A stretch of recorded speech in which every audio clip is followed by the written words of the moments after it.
সবকিছু মিলে আসলে বাংলাদেশের যে অগ্রযাত্রা, সবকিছু মিলে বাংলাদেশের যে অর্থনৈতিক যে অবস্থা কিংবা আমাদের যে বলে যে পার ক্যাপিটা ইনকাম বলেন কিংবা ওভারঅল ডেভেলপমেন্টের কথা বলেন, ডেফিনেটলি এটার সাথে মানে এভিয়েশন ইন্ডাস্ট্রি এবং ওভারঅল এভিয়েশন বলবো যে এভিয়েশন ট্যুরিজম ইন্ডাস্ট্রির যে ডেভেলপমেন্ট আছে সেটা একদম ওতপ্রোতভাবে জড়িত আছে। আপনি দেখেন যে গত ২৭-২৮ বছর ধরে প্রাইভেট এয়ারলাইন্সের যে অবস্থান, আমি বলবো যে লাস্ট ১০ বছরের মধ্যে অনেকটা স্টেবল একটা সিচুয়েশনের মধ্যে দিয়ে আসলে আমি বলবো যে প্রাইভেট এয়ারলাইন্সগুলো এগিয়ে যাওয়ার চেষ্টা করেছে। ওভারঅল এয়ারলাইন সেক্টরই আসলে এগিয়ে যাওয়ার চেষ্টা করেছে। বিমানের আমি যদি ন্যাশনাল ক্যারিয়ারের কথা বলি, যে একটা সময় বেশ কিছু সমস্যার মধ্যে দিয়ে আসলে এগিয়ে যাওয়ার চেষ্টা করেছে, বিশেষ করে এয়ারক্রাফট যে অপ্রতুলতা ছিল সেটা আসলে অনেকটা মানে আমি বলবো কাটিয়ে উঠেছে।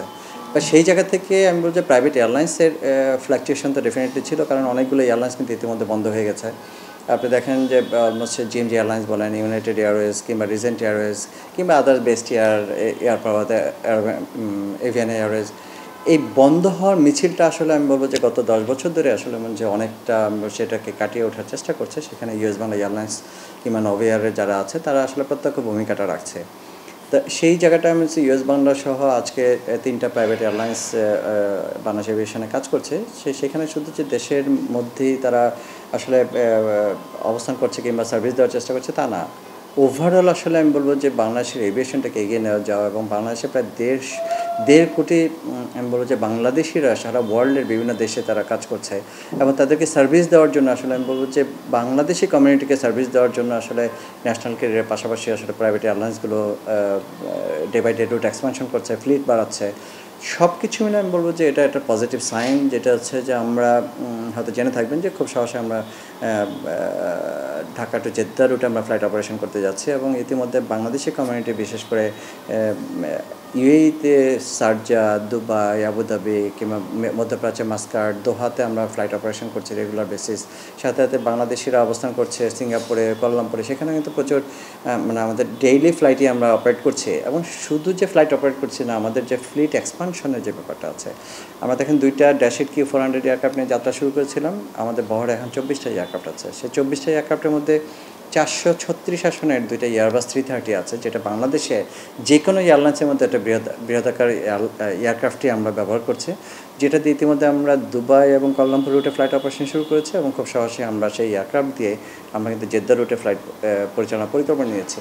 এই যে জেদ্দা রুটে আসলে যাওয়ার উদ্দেশ্যটা আসলে দুইটা, একে প্রবাসী বাংলাদেশের এখানে অবস্থান করছে, আমাদের শ্রমজীবী ভাইরা আছেন, সাথে সাথে প্রত্যেকটা মানে মুসলিম বেইজ একটা কান্ট্রির, সেখানে আসলে প্রত্যেকের একটা মনে ইচ্ছা আছে যে সেটা হচ্ছে আমাদের ওমরা করা, হজ করার। সেখানে এই ইচ্ছাটাকে প্রাধান্য দিয়েও ইউএস বাংলা এয়ারলাইন্স, ব্যবসা না শুধু, এই ইচ্ছাটাকে প্রাধান্য দিয়ে আমরা সেখানে আসলে রুটটাকে যেমন চয়েস করেছে এবং সেটা ইনশাল্লাহ আমরা আগামী আগস্ট মাস থেকে আমরা সেখানে ফ্লাইট অপারেশন শুরু করতে যাচ্ছি।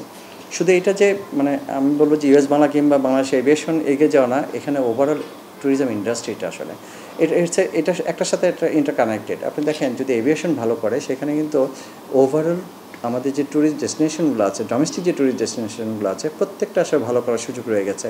হোটেল ইন্ডাস্ট্রি ভালো করার সুযোগ আছে। এই এয়ারলাইন্সের উপর বেস করে শত শত ট্রাভেল এজেন্সি বাংলাদেশে ব্যবসা করছে। সেই ট্রাভেল ইন্ডাস্ট্রিতেও দেখা গেল যে লক্ষ লক্ষ এমপ্লয়ি এখানে তাদের কর্মসংস্থানের সুযোগ তৈরি হচ্ছে। তো ওভারঅল আমি বলব যে এভিয়েশন ট্যুরিজম ইন্ডাস্ট্রির যে বাংলাদেশের জিডিপির যে কন্ট্রিবিউশন, সেটা হচ্ছে নিয়ারলি 3%। হোয়ারাস আমাদের যে এশিয়ার যে বিভিন্ন এশিয়ান আপনাদের পার্শ্ববর্তী যেসব দেশগুলো আছে, লাইক ইন্ডিয়াতে বলেন, সেখানে প্রায় 7-8%-এর মতো কন্ট্রিবিউশন আছে। মালদ্বীপের কথা আলাদা, সেটা প্রায় নিয়ারলি 30%-এর মতো আছে। মায়ানমার প্রায় 6%-এর মতো কাছাকাছি আছে। তো এই যে বিভিন্ন দেশগুলো, মানে শ্রীলঙ্কাতে প্রায় 7%-এর কাছাকাছি যেটা জিডিপি কন্ট্রিবিউশন আছে। তো আমরা চাই এই 3% কন্ট্রিবিউশনটাকে আমরা 7-8% আমরা নিয়ে যেতে চাই, যেটা ওভারঅল আসলে দেশের যে অর্থনীতির যে চিত্র, সেটা আমি বলবো যে এটা আমূল পরিবর্তন হওয়ার একটা সুযোগ আছে।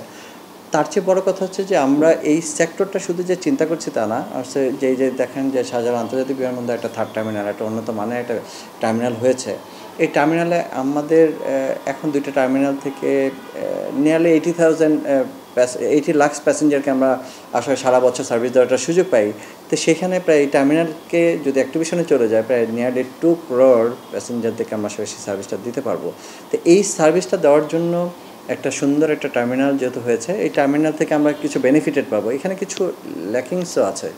আপনি দেখেন যে এখানে আমাদের একটা ইন্ডিপেন্ডেন্ট রানওয়ে আছে, এখান থেকে সেকেন্ড ইন্ডিপেন্ডেন্ট রানওয়ে হওয়ার সুযোগ নাই। এটা সিভিল চেয়ারম্যান বা রেগুলেটরি অথরিটির বক্তব্য অনুযায়ী যে আমাদের এনাফ স্পেস নাই।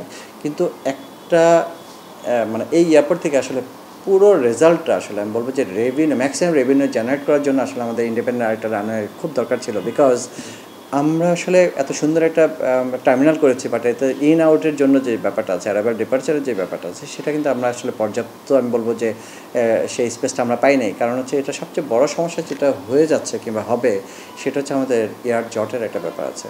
আমরা দেখেন ইদানিং আমরা যখন এই ডোমেস্টিকও যদি কোনো 20-25-30 মিনিটের ফ্লাইট আমরা অপারেট করি, সেখানে ট্যাক্সিওয়ে রানওয়ে থেকে যেতে মানে আমার হচ্ছে টারমাক থেকে বের হয়ে আমার ট্যাক্সিওয়ে রানওয়ে যেতেই আমার প্রায় 10-15 মিনিট 20 মিনিট চলে যাচ্ছে।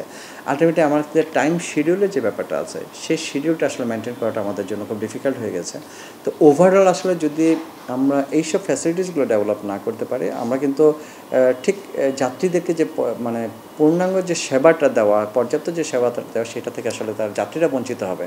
আমরা চাই আসলে এই এয়ারপোর্টটা যদি আন্তর্জাতিক মানের করতে হয়, ডেফিনেটলি আমাদের বর্তমান যে টার্মিনাল আছে, থার্ড টার্মিনাল, সেইটাকে অ্যাক্টিভেশন যাওয়ার আগে যদি কোনোভাবে আরেকটা আসলে আমি বলবো যে ইন্ডিপেন্ডেন্ট রানওয়ের সুযোগ থাকে, আমি বলবো যে চেষ্টাটা যেন রেগুলেটরি অথরিটি সরকার যেন করেন, তাহলে আমাদের পক্ষে আসলে আমি বলবো যে মানে পর্যাপ্ত একটা সেবা দেওয়ার সুযোগ আছে।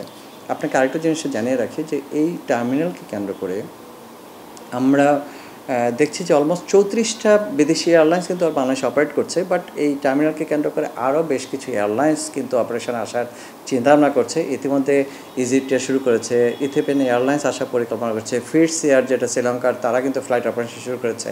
এয়ার চায়না আমরা শুনছি যে আগামী হয়তো জুন থেকে ফ্লাইট অপারেশনে যাবে। তার চেয়ে বড় কথা হচ্ছে আমাদের প্রায় মোর দ্যান 50 দেশের সাথে এয়ার সার্ভিস এগ্রিমেন্ট আছে, প্রত্যেকেই আসলে আসার সুযোগটা রয়ে গেছে।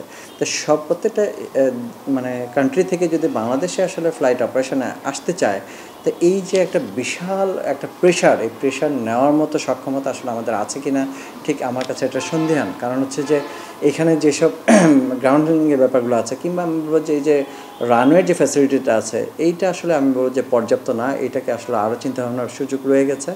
কারণ আমরা যদি প্যাসেঞ্জারদেরকে সেই সার্ভিসটা না দিতে পারি, কিংবা এয়ারপোর্ট অথরিটি যদি প্যাসেঞ্জারদেরকে সেই সার্ভিসটা না দিতে পারে, তাহলে আমি বলবো যে এটা আসলে মানে চিন্তা ভাবনা, যেটা পজিটিভ যে চিন্তা ভাবনাটা আছে ভবিষ্যতে এভিয়েশন কেন্দ্রিক, সেটা আসলে আমি বলবো যে কিছুটা ব্যাঘাত ঘটার একটা সম্ভাবনা রয়ে গেছে।